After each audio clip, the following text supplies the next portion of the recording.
minutos ya en todo nuestro país. La temperatura a esta hora 10 grados y te contaba Nacho todo lo que tiene que ver con la meteorología. Señor presidente. ¿Qué tal, buen día. Antonio? ¿Cómo estás? ¿Bien usted? Excelente. Tengo dos lecturas que me gustaría escuchar. Por supuesto, la del resultado de la elección. Después, me preocupa mucho la cantidad de gente que no votó. Y que creo que es un mensaje, me parece, que a toda la dirigencia política. Bueno, en términos de resultado, creo que el resultado es inapelable. En lo que respecta a la libertad avanza en la Ciudad Autónoma de Buenos Aires, hicimos nuestra mejor elección histórica. Sí. Y la realidad es que para nosotros es un puntapié fundamental para comenzar a avanzar todavía en una construcción más profunda para pintar de violeta todo el país. ¿Esto fue una elección legislativa o nacional? Es una elección que era legislativa, distrital, pero que la concatenación de errores del jefe de gobierno la nacionalizaron. Concretamente, yo había señalado que teníamos que ir juntos en todos lados. Eso hizo que el jefe de gobierno y su espacio se pusieran paranoicos y temerosos con el control de algunos aspectos de la ciudad que los pusieron muy incómodos. De esa manera desdoblaron las elecciones, lo cual claramente genera fastidio a la gente. Digamos, toda la gente está haciendo un esfuerzo enorme y los políticos, para cuidar sus territorios o sus negocios, llaman espuriamente a una elección desdoblada, y eso tiene como contraparte que la gente se cansa, y eso es un claro, digamos, golpe también a la decisión del jefe de gobierno. Además, tal como yo había anticipado, esta disputa iba a generar ruidos digamos, en una parte del espectro ideológico que podría terminar favoreciendo al kirchnerismo, digamos, que estaba representado por Santoro. Y la realidad es que, aun cuando yo avisé eso, no dudaron en contratar como jefe de campaña a una basura humana impresentable, repugnante, como es el caso de Gutiérrez Rubí, digamos, quien viene contaminando y envenenando la política argentina desde la época de Cristina Fernández de Kirchner, a quien asesoró, igual que a Alberto Fernández, igual que a Scioli. No le dio mucho resultado en términos electorales. Bueno, está bien. Igual, digamos, lo asesoró a Massa y me hicieron a mí la campaña más sucia de la historia. Y la realidad es que después, cuando uno ve la campaña, replicaron el mismo modelo violento de agresión, digo, pero sumado a la psicopatía, ¿no?, de que eran los que agredían y después decían que ellos eran los agredidos. O sea, ha sido verdaderamente la concatenación de escándalos y errores que han cometido desde el PRO, digamos, son verdaderamente impresionantes. Presidente, viene una campaña ahora, una elección que es la legislativa de la provincia de Buenos Aires, donde también se desdobla. Yo acá hago la salvedad, se desdobla, pero tiene un aparato de movilización diferente el peronismo en la provincia. Y la sensación es que las cosas que se dijeron entre Macri y usted son de difícil retorno. ¿Qué va a pasar en la provincia de Buenos Aires? A ver, nosotros venimos trabajando con muchos dirigentes del PRO en la provincia de Buenos Aires. Eso está muy avanzado, a pesar de que le guste o no a Macri. O sea, Macri, lo que pasa es que cree que él es el que quiere llevar a cabo ese proceso, y los dirigentes están tomando nota de que el PRO es una herramienta que quedó obsoleta, no es una herramienta que esté en condiciones de poder terminar con el kirchnerismo. Además, en ese sentido, son muy parecidos al kirchnerismo porque son parte del partido del Estado. Fíjese, Antonio, que durante la campaña, si yo le digo, por ejemplo, esta política, no hay que tocar el Estado, no a la motosierra. Digo, en eso Santoro, digamos, que es kirchnerista puro, digamos, coincidía, digamos, con los Macri. Si yo le digo ir con la obra pública, que es obvio que es un escándalo de corrupción, porque la plata está, pero, digamos, las obras no aparecen. Digo, ¿qué diferencia hay entre lo que propone el kirchnerismo y lo que propone el PRO? Ninguna. Es más, algunos candidatos del PRO proponían ingreso mínimo universal. Es una propuesta directamente de la izquierda. Una candidata proponía controlar las tasas de interés, o sea, digamos, bien, digamos, pero entonces, ¿qué espacio hay de negociación con el PRO? Por lo que usted define, es más razonable una alianza pro-kirchnerismo que el pro-Libertad Avanza. Bueno, hay alguna parte del PRO que se tiene que sincerar y decirle a la gente que los estafó, que son unos estafadores y que en realidad se pusieron de ese lado para ver si podían ganar una elección y pegar un cargo, pero que igual siguen teniendo ideas de izquierda. Ahora, eso por un lado, pero aquellos que estén dispuestos a abrazar las ideas de la libertad, nosotros los vamos a recibir a todos, los vamos a abrazar a todos y, digamos, y vamos a hacer un espacio, digamos, en el cual vamos a hacer que todo lo que es del espectro centro-derecha, digamos, o sea, digamos, va a estar incluido y nosotros tenemos confianza que en eso vamos a avanzar fuertemente. Las negociaciones están muy avanzadas y nosotros creemos que en la provincia de Buenos Aires vamos a dar otro batacazo. Bien, eso es con dirigentes. Usted dijo en las elecciones, ayer cuando fue a votar, después de la denuncia de Macri sobre el uso de inteligencia artificial, campaña sucia por un video que se publicó en redes, usted dijo que Mauricio Macri estaba... Es un llorón. Es un llorón. Bueno, es un llorón y que parece un chico de cristal. Le contestó Macri anoche. Escuché, me gustaría conocer su respuesta también. Y lo escuché. Sí. Yo le diría, yo le hago un acuerdo, le hago una propuesta, yo le hago una propuesta, Javier, porque por ahí lo vean anoche, ¿no? Sí. Digo, Javier, yo dejo de llorar por las maldades y perversiones de tu entorno, y si vos dejás de llorar por las cosas que dicen los periodistas y los economistas, hacemos un acuerdo. Entonces digo, la realidad es esa, ¿no? Bueno, lo primero que me parece condenable es la primera parte de la declaración.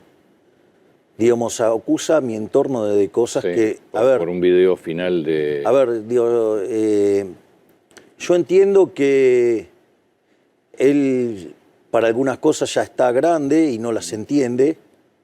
Su espacio parece que tampoco la entiende, o sea, porque evidentemente las redes sociales tienen una lógica. A mí, por ejemplo, ese video me lo pasó un periodista.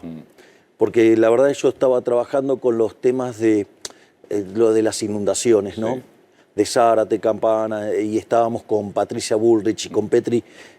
Yo, digamos, cuando aparecen este tipo de eventos, no voy al inicio, porque en realidad es un estorbo. Le cuento cómo es, si me lo permite. Por favor.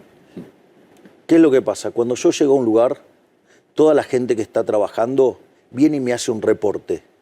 Y todos se quedan durante el reporte. Eso puede llegar a demandar 3 o 5 horas según el tamaño del problema. Y esas primeras horas son cruciales para vidas humanas o, digamos, o sea, o todo tipo, o animales o demás, mascotas. Entonces, es crucial ese momento. Entonces, entre hacer la del político inmundo que prioriza su foto para mostrarse como cercano a la gente, digamos, generando el riesgo que se pierdan vidas, bueno, yo prefiero que la gente especialista trabaje, que nadie los moleste y que en esas horas cruciales resuelvan problemas y yo, digamos, monitoreo desde afuera. O sea, entonces yo, digamos, estaba trabajando con ese tema. Un periodista, digamos, me manda un tuit, yo lo veo, le digo, la verdad que me parece súper gracioso, digamos, porque aparte está mal hecho. Sí, estaba bien hecho, sí. O sea, está hecho de un modo que, digamos, está claro que es una broma. Y en esa broma, además, al menos el tuit que a mí me habían enviado, además quedaba claro que era una broma. Entonces, la verdad es que no entender el humor de las redes y con eso achacármelo a mí Digo, eso ya, digamos, o sea, primero es, la verdad que bajo vienen de IQ para no poder entender un chiste de las redes. Segundo, digamos, acusar Tal vez fue el tuit que le enviaron a usted. En muchos casos se reposteaba esto diciendo Macri le pide a los Penato que se baje. Está bien, digamos, a ver, la peor campaña, digamos, de Macri a los Penatos se le hizo adelante de los periodistas, diciéndole que venía mal y que iba a perder. O sea, digo, que dejen de poner el carro delante de los caballos. Digo, además de que los Penatos eran una pésima candidata. Es decir, entonces, y al margen de que han mentido y han hecho campaña sucia y han jugado, digamos, han hecho del caso de Ficha Limpia una mentira enorme, digamos, con muchos periodistas cómplices que salieron que tenían ya la mentira armada. Más bien pasó lo del, digamos, que cuando perdemos la votación, porque digo, dicho sea de paso, era un proyecto, digo, que la puntada final la había hecho yo. O sea, y era un proyecto por el bronce, algo por lo que yo trabajo regularmente. Entonces, lo primero es, acomodemos las tantos de qué es perversiones, porque las perversiones vinieron de ese lado, que a mí no me vengan a psicopatear. Digamos, digo, porque si quieren, digo, me pongo yo más psicópata. Digo, porque, digo, aunque ellos sean los reyes del psicopateo. Ese es el primer punto. El segundo punto es, digamos, ¿qué llorar de los economistas? A ver, el track record es que Toto Caputo y su equipo viene acertando desde que iniciamos, y la gran mayoría de los economistas, todos cerraron todo. Entonces, la verdad, digo, además, el ingeniero Macri de economía no sabe nada. Por lo tanto, digamos, o sea, que haga ese reclamo, digamos, ¿qué quiere?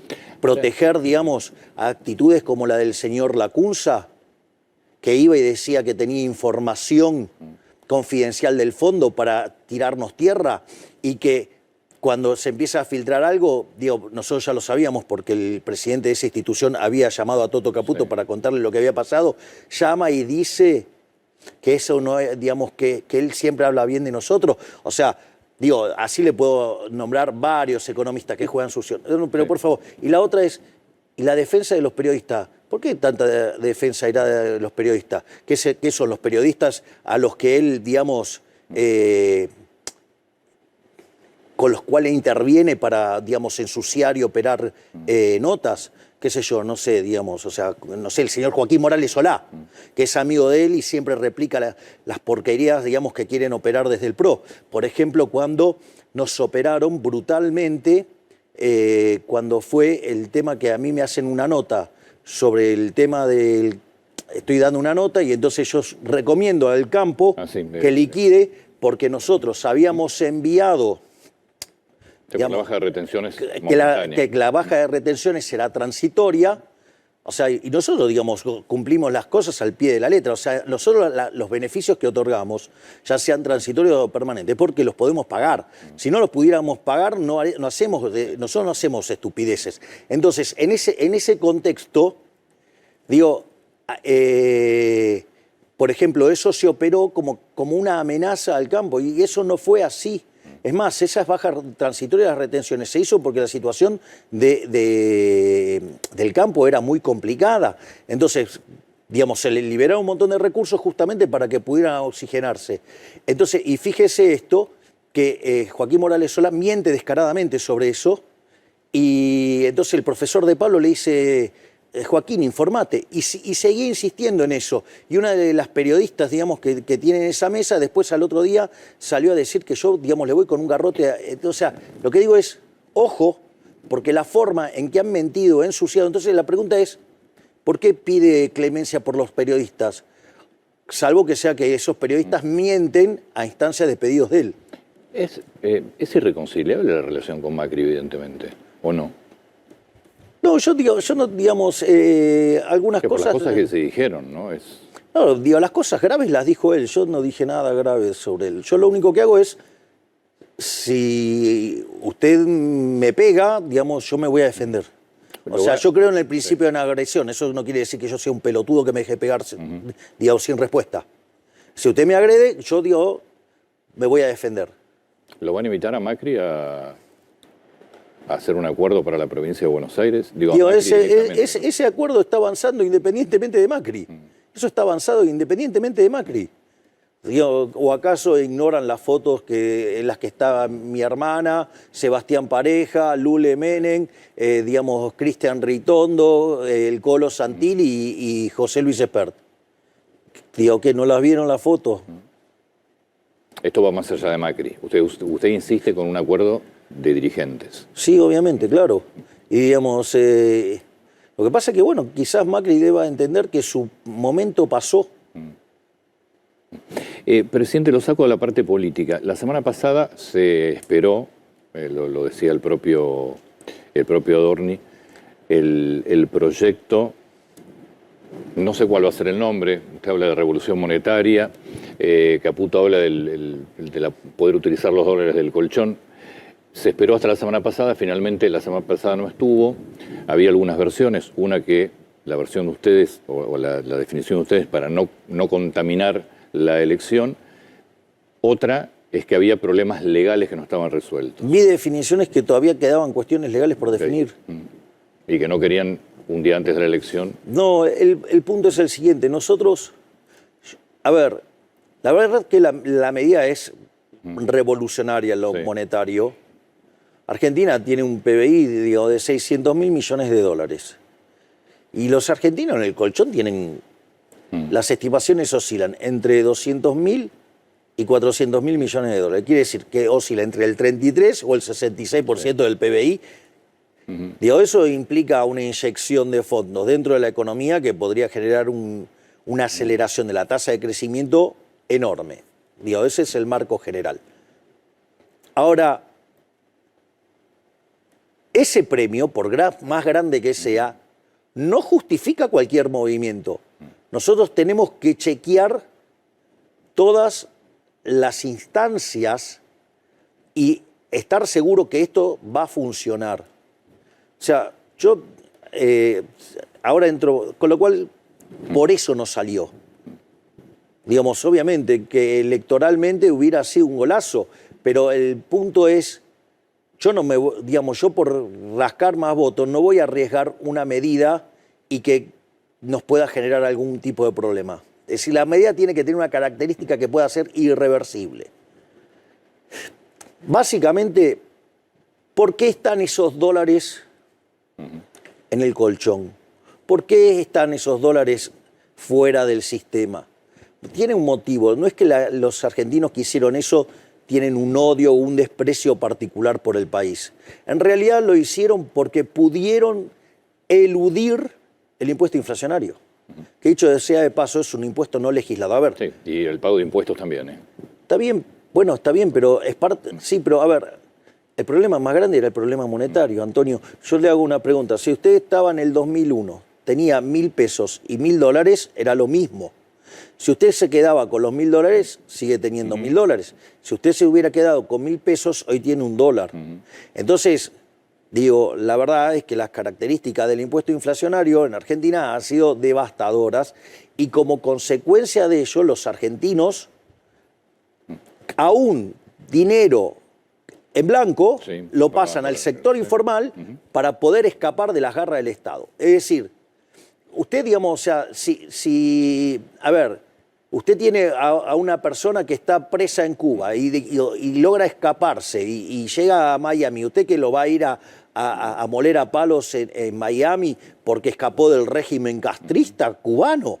Digo, de vuelta, ese es el primer punto. Es decir, esas personas que tienen ese dinero ahí no son delincuentes, son personas que lograron escapar, ¿sí?, de los liberticidas de las políticas. Una parte sí, otras decidieron tampoco pagar impuestos porque no lo declararon. Bueno, y no será, digamos, a ver, si, digamos, mi concepción... Son las dos partes. De vuelta, de mi concepción, los impuestos son un robo, usted no los paga voluntariamente. No, eso claramente, no, nadie lo paga voluntariamente. Bueno, y bueno, entonces, por eso se llaman impuestos. Por eso a mí me irrita cuando al pagador de impuestos le dicen contribuyente. Yo no uso el término ese, me parece ofensivo. Es más, nosotros vinimos a bajar impuestos. Fíjese que esto es muy interesante, ¿no? Nosotros salió el número fiscal el otro día. Digamos, en el primer cuatrimestre acumulamos un poco más de 0,6 del PBI. Si eso usted lo anualiza, estamos en 1,7. La meta que teníamos en el fondo era de 1,3 en el resultado primario. Bien. Ahora, por una cuestión de prudencia, yo lo decidí llevar a 1,6 y hoy, digamos, si anualiza el número que conseguimos es 1,7. Ahora es interesante porque esto lo logramos bajando casi 2,5 puntos de impuestos. O sea, que nosotros estaríamos entrando al año electoral haciendo un equilibrio fiscal de 4 puntos del PBI primario. O sea, usted se da cuenta, eso no lo vio nunca en la historia argentina. Además de entrar con la cantidad de dinero fija. Y además, digamos, liberamos el mercado de cambio en un año electoral cuando todo decía que lo íbamos a hacer en noviembre. Ahora, dicho esto, una de las cosas que nosotros tenemos planeado, y ahí el ministro Caputo mostró 2 senderos posibles. Sí.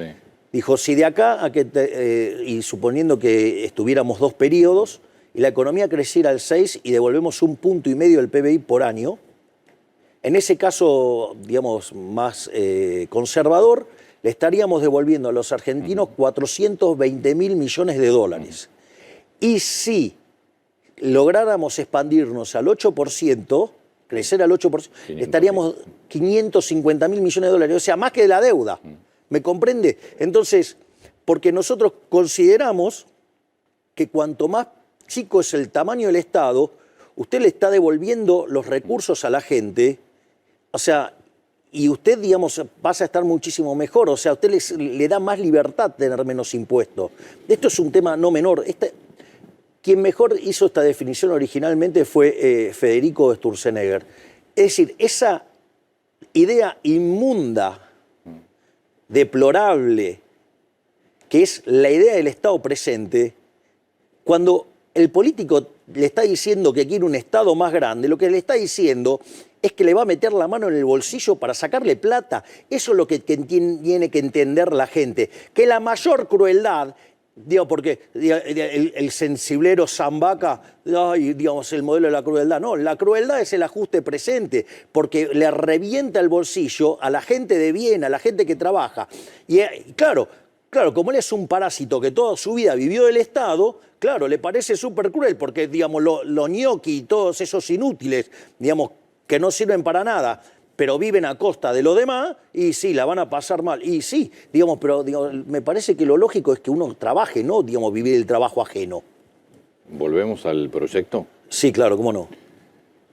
¿Qué va a pasar? Porque lo que plantean muchos es, mirá que hay dinero, primero hay dinero que no está declarado, que muchas veces sí pertenece dinero en blanco que pasó al circuito negro, otras veces es dinero directamente en negro. Después, ¿qué pasa con las medidas de seguridad? ¿Cómo te aseguras que ese dinero no viene de narcotráfico, no viene de actividades ilícitas, más allá de la evasión de impuestos? Y después, ¿qué pasa con la gente que siempre cumplió? A ver, vamos por parte. ¿Qué definimos como ilícito? Digamos, ¿qué es lo que se define? Digamos, porque la gente que intentó protegerse de los políticos ladrones, digamos, o sea, son héroes, ¿no? Digamos, delincuentes. No, básicamente vamos a todo lo que te marcan las normas de seguridad internacional. Ahí, digamos, sí, pero lo que pasa es que las normas internacionales no tienen ley penal cambiaria y cepos y esas aberraciones que tenía Argentina. Entonces, eso no es un tema menor. Segundo, aquellos, digamos, que básicamente viene de actividades, por ejemplo, porque yo escuché, digamos, algunos políticos ya, digamos, muy amortizados, o sea,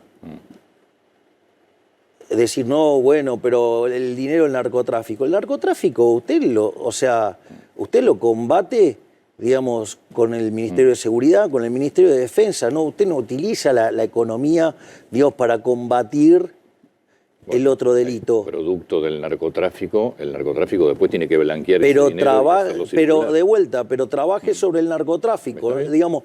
Entonces, ese es el punto. Y la otra es, ok, el que no se pudo escapar. Ahora digo, bueno, lo lamento por el que no se pudo escapar, digamos, o sea, pero el otro no hizo nada malo. Es decir, es una declaración de envidia.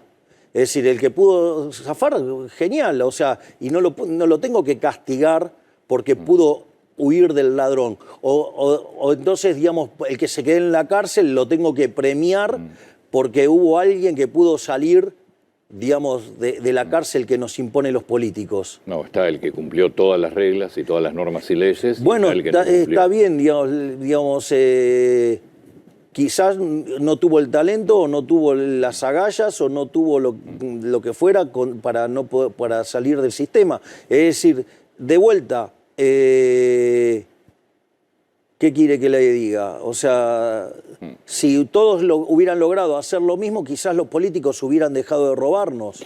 Eso. O sea, digo, porque la dinámica es esa.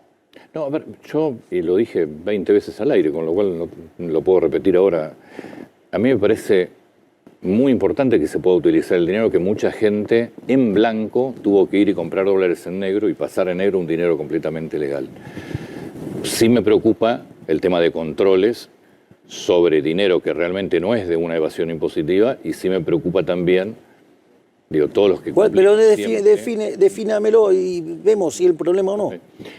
Digo, porque si de vuelta, si el problema del narcotráfico lo combatimos con el Ministerio de Defensa y el de Seguridad. ¿Cuándo se va a reconocer esa medida? Se están trabajándose los detalles, digamos, con lo cual, cuando estén, digamos, nosotros de vuelta no nos vamos a apurar para sacar una medida. La medida va a estar cuando tenga que estar técnicamente impecable.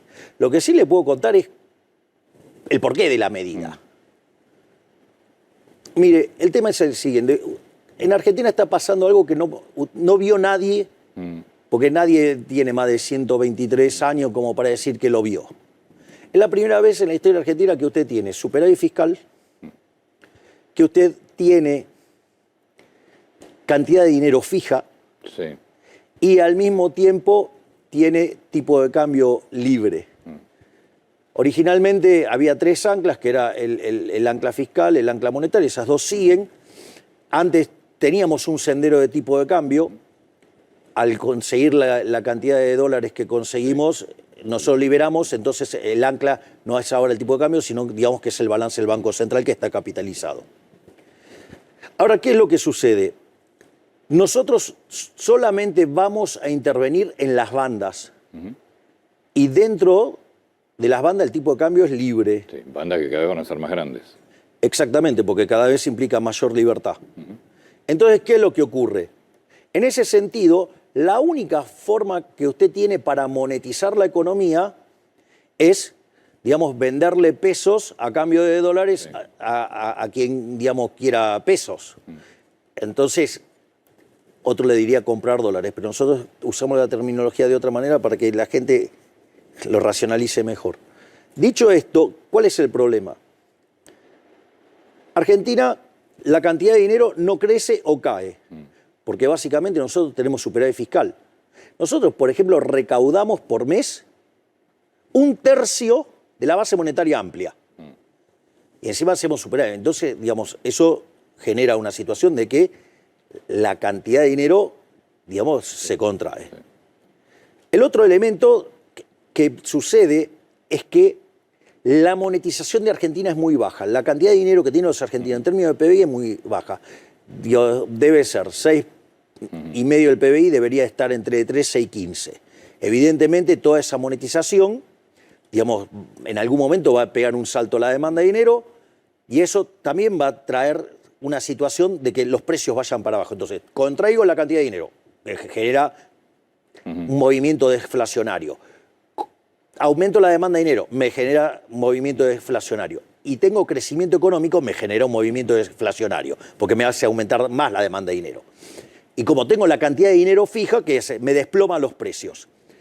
Dentro de esos precios está el tipo de cambio. Ahora, ¿qué es lo que pasa? Eso hace que en la dinámica virtuosa de la economía, ese aumento de la demanda de dinero... Falta moneda. Claro. Y cuando a usted le falta moneda, la forma en que se corrige eso es con la deflación. Ahora, usted para corregir por deflación tiene que tener acompañada toda la estructura contractual de la economía.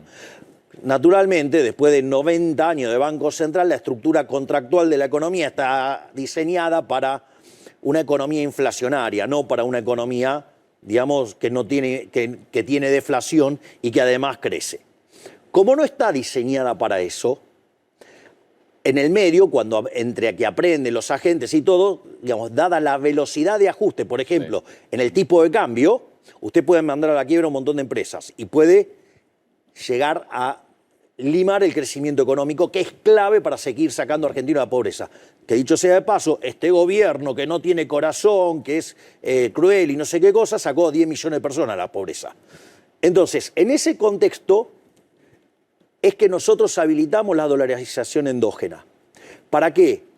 Porque como la cantidad de dinero en la economía la determinan los individuos, que sean los individuos poniendo los dólares en el sistema y que, digamos, moneticen la economía los propios individuos. Y no lo hace el Banco Central. Entonces eso no genera presión inflacionaria, nada, porque está calzado con las transacciones, no tiene ningún problema. Lo único que sí va a generar es, como los impuestos se van a seguir pagando en pesos, evidentemente el peso se va a seguir fortaleciendo como moneda. Porque usted cuando pague los impuestos, supóngame lo siguiente, usted va a un lugar con $100.000, se compra, no sé, algo de $100.000, paga el IVA $21.000. Digamos, esos $21.000 hay que pagarlo en pesos, entonces eso genera una demanda de pesos y va a haber, digamos, por el efecto fiscal, va a haber una apreciación. Me van a preguntar dónde serán los $100.000. Ese es el punto central, porque la pregunta es, ¿pero si hoy existe competencia de moneda? Bueno, la clave es que nadie le pregunte de dónde usted sacó los dólares. Es más, a mí no me importa dónde sacó los dólares, no me importa en lo más mínimo. Es decir, las cuestiones de economía se arreglan en la economía. Las cuestiones de otro tipo se arreglan en el plano jurídico y legal. Eso es lo que hay que entender, no hay que estar mezclando. En economía, eso Robert Mandel, en un libro de 1968, un clásico de economía internacional monetaria, lo llamaba principio de clasificación efectiva de los instrumentos de mercado. Entonces hay instrumentos que sirven para una cosa, hay instrumentos que sirven para otra. Es decir, que mañana los que vaciaron el banco, ¿qué era? El Río Santander, no, si no me equivoco, o el Río en ese momento, el famoso robo del banco, si mañana una persona viene con $500.000 que son producto de un robo, nadie le pregunta nada. La pregunta es... la justicia no investigó, la justicia no... Bueno, pero entonces el problema es la justicia. De vuelta. Sí. A ver, yo le digo algo. A ver, vamos por esto. Usted, digamos, está engripado. Sí. Digamos, y hay algún, no sé, medicamento fabuloso para la gripe. ¿Sí? Ahora, también sabe que hay algún medicamento buenísimo para los dolores de hueso. Es decir, no le voy a dar el de los dolores de hueso, le tengo que dar el de la gripe si usted tiene gripe. No sé si soy claro. Pero de vuelta, el problema del robo, usted no tiene que mezclar la cuestión del delito con la cuestión de la economía. La economía, digamos, tiene la lógica de la economía. Hoy en la Argentina existen lo que se llaman ROS, que son reportes de operación sospechosa, que un banco, generalmente, si yo aparezco con $200.000 y habitualmente no hago una operación así, le avisa al Banco Central o le avisa a la UIF. Me parece un horror. ¿Eso desaparece? Me parece un horror. Usted puede usar los dólares tranquilamente y nadie le tendría que pedir explicaciones de nada. Por eso desaparecen los reportes de operaciones sospechosas, porque si la gente va a poder utilizar lo que tiene que no declaró... Usted va a poder usar los dólares sin dejar los dedos marcados. Nadie tiene por qué saber de dónde sacó usted porque el delito o sea, si hubo un robo, se combate el robo. No, usted no genera una distorsión económica, digamos, para combatir un delito. Es una locura. Es decir, digo, de vuelta, le voy a dar, digamos, para su resfrío, le voy a dar piroxicam. Entonces desaparecen los blanqueos. O el Voltaren Flex. Sí. Digo, ¿qué le va a hacer? Nada. Porque usted tiene gripe, no tiene dolor de columna, qué sé yo. Desaparecen los blanqueos, entonces. Por definición, digamos, es como si fuera un blanqueo, pero sin pago de impuestos, obvio, claro. No tiene fines recaudatorios, tiene fines, digamos, de liberar, que la gente pueda ser libre de usar su dinero, que no lo podía usar porque los delincuentes y los políticos lo querían perseguir hasta por abajo de la cama. Es decir, todo era recaudatorio. Está bien, eso hay que explicárselo a Arca. No, ¿y a usted qué le parece? ¿En qué estamos trabajando? Está trabajando Arca, está trabajando el Ministerio de Economía y está trabajando el Banco Central. Okay. Y tiene un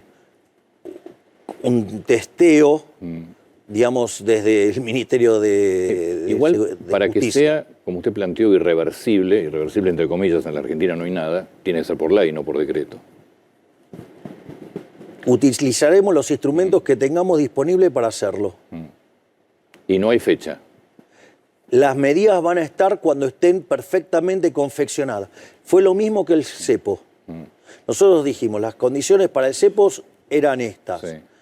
Salvo que aparecieran 15.000 millones de dólares. Sabíamos que con 12.000 salíamos. Aparecieron 20.000 cash, listo. Y todo decía, no, porque el año electoral no lo va a hacer. Y, digamos, era una medida pro libertad. Sacar el cepo era a favor de la libertad. No hay nada con lo cual negocie la libertad. Ni año electoral, ni nada. O sea, yo lo que quiero que quede claro, que yo voy a hacer lo que debo hacer.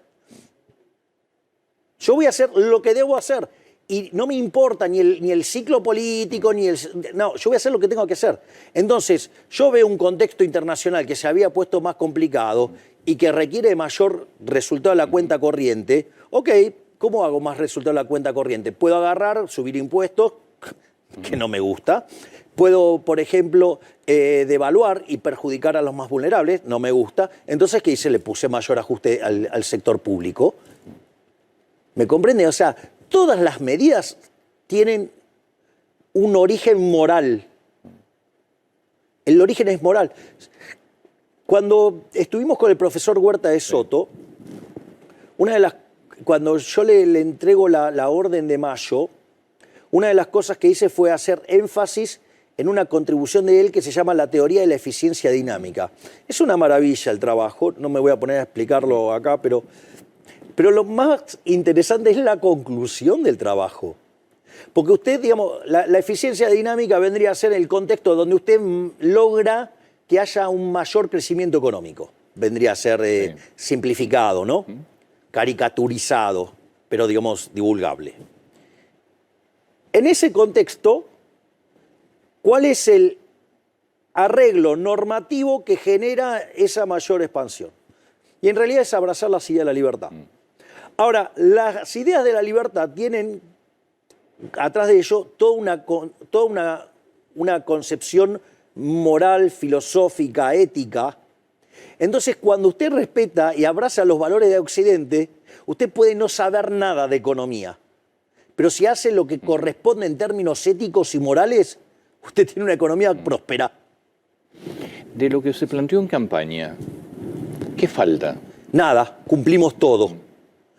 Esto es interesante, porque antes de abrir el cepo ya estábamos en 97% de cumplimiento, ya cumplimos todo. Digo, abrimos el cepo porque la competencia de monedas, que era lo que yo había planteado, está en marcha y la dolarización ocurre endógenamente. En la medida que la gente empiece...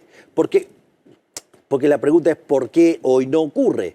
Bueno, justamente no ocurre porque la gente deja marcado a los dedos cuando gasta los dólares. Entonces, también es un problema de confianza, en una Argentina. No, bueno, digo, claro. Sáquele el arca de encima y va a ver cómo va a funcionar. Digo, esa es la realidad. Entonces, la realidad es que hoy, a un año y medio, hemos cumplido todas las promesas de campaña. Hemos hecho 2.000 reformas estructurales. Es decir, cuando yo digo somos el mejor gobierno de la historia, yo digo, tengo un fundamento de por qué digo esto. Mire, hay un trabajo maravilloso de Gerardo de la Paulera, Osoli e Irigoyen que se llama Passing the Buck, que toma un indicador que se llama índice de presión macroeconómica y lo que sirve para comparar el desempeño de distintos gobiernos. Entonces queda como primero el primer gobierno de Menem. Bueno, nosotros reformas estructurales hicimos ya 20 veces más que las que hizo Menem. Digo, pero nada más que Menem en el primer gobierno 6 años, nosotros la hicimos en un año y medio. Y además tenemos un programa de estabilización mucho más exitoso que la convertibilidad. Sí. Porque si usted va a... Había igual el equilibrio de la convertibilidad con venta de empresas y privatización. Bien, sí. Exacto. Bueno, pero eso es muy bueno que usted lo mencione porque está mostrando la robustez de nuestro equilibrio. Pero nosotros tomamos la tasa de inflación y bajó, mira la tasa de inflación en dólares, baja mucho más rápido. Cuando usted corrige por el crawling peg, porque usted en la convertibilidad tenía tipo de cambio fijo, que es una forma de acelerar artificialmente la estabilización. Pero fíjese esto, Nosotros, en el medio, no tuvimos una hiperinflación se lo facilita mucho porque le deja los agregados monetarios muy bajos, entonces es muy fácil monetizar la economía y usted no genera inflación. El segundo punto, que tampoco es menor, nosotros no expropiamos, nosotros no hicimos un plan Bonex. No solo eso, a diferencia de otros programas, nosotros hicimos recomposición tarifaria. Esto se hizo con recomposición tarifaria, sin fijar el tipo de cambio y además sin privatizaciones, es todo genuino. Es decir, por eso cuando nosotros decimos, yo ya la vi, no, vos no la viste nunca. No la viste nunca porque nunca viste, somos el primer gobierno que tenemos equilibrio fiscal en el plano financiero, en serio. O sea, porque hay 8 casos más donde tenemos equilibrio financiero, pero no estábamos pagando la deuda. Digo, eso es un chiste de mal gusto, por decirlo de alguna manera. Entonces, la realidad es que nosotros, es como que diga, sí, yo tengo las cuentas en orden, pero sigue teniendo la tarjeta de crédito impaga. Es decir, que lo único que faltaría, de acuerdo a lo que se planteó en campaña, es la dolarización endógena. Que está ocurriendo, lo que pasa es que, digamos, esto lo que va a hacer es acelerarla más. Pero igual nosotros, o sea, nuestra agenda de reformas no termina todavía. Le cuento algo. Nosotros acabamos de ser condecorados por dos instituciones. Una por, digamos, la de los contribuyentes, digamos, por haber bajado impuestos. Pero no solo eso, sino que también fuimos condecorados por uno de estos institutos que mide la libertad económica. Ahora no me Heritage Foundation. Bien. Porque logramos el mayor salto en libertad económica que haya tenido un país en la historia del índice. Y le cuento algo, eso solamente contempla el primer semestre del año pasado. ¿Esto qué quiere decir? Solamente el DNU 7023. Imagínese cuando se incorpore lo que tiene que ver con la ley bases, más, digamos, ahí está, las 900 reformas que hizo Federico Sturzenegger. O sea, porque en ese momento ya estábamos en 1700. Entonces, digo, nosotros, nuestro objetivo es que Argentina sea el país más libre del mundo. ¿Por qué? Porque aquellos países que son más libres crecen el doble que los países reprimidos, tienen un PBI per cápita 12 veces más grande, tienen 25 veces menos de pobre en el formato estándar, 50 veces menos de pobre en el formato extremo. Entonces, esa es la agenda. La agenda es seguir haciendo reformas para ser cada vez más libres. Es decir, eso incluye reformas en todos los mercados y donde claramente la reforma más grande y más desafiante, por la cual nosotros necesitamos seguir cosechando apoyos, es en el plano impositivo. Por ejemplo, una de las cosas maravillosas que se le ocurrió a Toto Caputo es, por ejemplo, la del IVA. Separar el IVA nacional del IVA provincial. Entonces, digamos, se cobra un impuesto, la nación cobra el 9%, y bueno, y después cada provincia que cobre lo que se le dé la gana. Con lo cual usted empieza a generar competencia fiscal. Fíjese lo que está, por ejemplo, pasando a niveles municipales, entre los que cobran distintas tasas, cómo, digamos, el Banco Nación, digamos, se va moviendo en función de esto. Y entonces, por ejemplo, Diego Valenzuela, que hace un trabajo enorme en 3 de febrero, está generando un montón de desplazamiento de inversiones hasta el 3 de febrero. Eso es lo que tiene que ocurrir, competencia fiscal, que empiecen a competir y que los políticos den la cara frente a los ciudadanos por cobrarles impuestos. Presidente, muchas gracias. Por favor, gracias a usted, Antonio. Gracias.